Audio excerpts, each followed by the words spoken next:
শ্রীমতী শ্লোকা মঠ বিহুরা এবং আমাদের এই বিধানসভা কেন্দ্রে প্রবীণ ভারতীয় জনতা পার্টির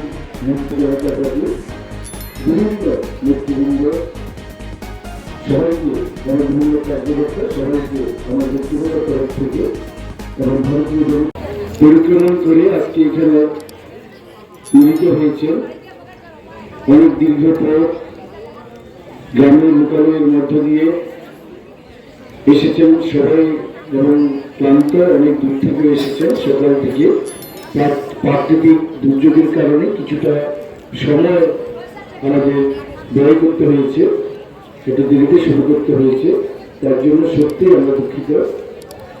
তো আজকে আমরা যে বিশেষ কারণে আমরা উপস্থিত হয়েছি এবং আমাদের কর্মসূচি, আমরা আমাদের 40 শাসন মন্ডল সারা ত্রিপুরা রাজ্যের সাথে সাথে আমাদের প্রার্থীর সমর্থনে, ভারতীয় জনতা পার্টির সমর্থনে আমরা আমাদের নির্বাচনী প্রচারের কাজ আজকে থেকেই আমরা পুরোপুরি শুরু করে দিয়েছি।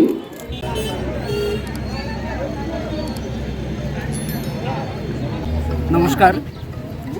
আজকে আমাদের সারা রাজ্যের একটা কর্মসূচি, আমাদের ভারতীয় জনতা পার্টির মনোনীত প্রার্থী ওনার সমর্থনে প্রত্যেকটা মণ্ডলে একটা পদযাত্রা, সেই পদযাত্রা সম্পন্ন করে আমরা এইখানে পথসভায় মিলিত হয়েছি এবং এই পথসভা থেকে আমাদের কার্যকর্তাদের মধ্যে একটা উচ্ছ্বাস আমরা দেখতে পেয়েছি যে আগামী 26শে এপ্রিল আমাদের পূর্ব ত্রিপুরা আসনের যে লোকসভা নির্বাচনটা হবে, এই লোকসভা নির্বাচনে ভারতীয় জনতা পার্টির মনোনীত প্রার্থীকে আমরা বিপুল পরিমাণে ভোট দিয়ে জয়যুক্ত করব, সেই আশা বিশ্বাস নিয়ে কার্যকর্তারা সবাই নামছে এবং আমাদের যারা সঙ্গী হিসেবে যেই দল আমাদের সাথে রয়েছে তাদের কার্যকর্তাদেরও সাথে নিয়ে আমরা এগোবো।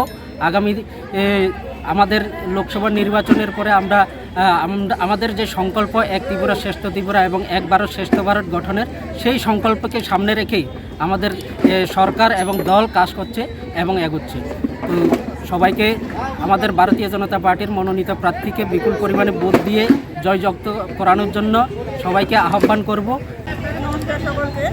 প্রদেশ কমিটির নির্দেশ অনুসারে সারা রাজ্যের 60টি মণ্ডলের সাথে পাশাপাশি আজকে আমাদের সাবরুম মণ্ডলও পদযাত্রা সম্পন্ন হলো এবং আমাদের যারা সাধারণ কার্যকর্তা আছি আমাদের সবাই লক্ষ্য এবং উদ্দেশ্য একটাই যে সামনের লোকসভার ইলেকশনে মোদিকে কমসে কম 400 ভোটে আমরা সিট নিয়ে মোদি আবার প্রধানমন্ত্রীর আসনে বসবে এবং আমরা বিপুল ভোটে জনসাধারণের কাছে এটাই আবেদন রাখবো যে দেশের অগ্রগতির জন্য, আমাদের আগামী প্রজন্মের ভবিষ্যতের জন্য অবশ্যই আমরা মোদিজিকে ভোট দিয়ে বিপুল ভোটে জয়যুক্ত করব এবং তৃতীয়বারের মতো প্রধানমন্ত্রী সিংহাসনে বসাবো।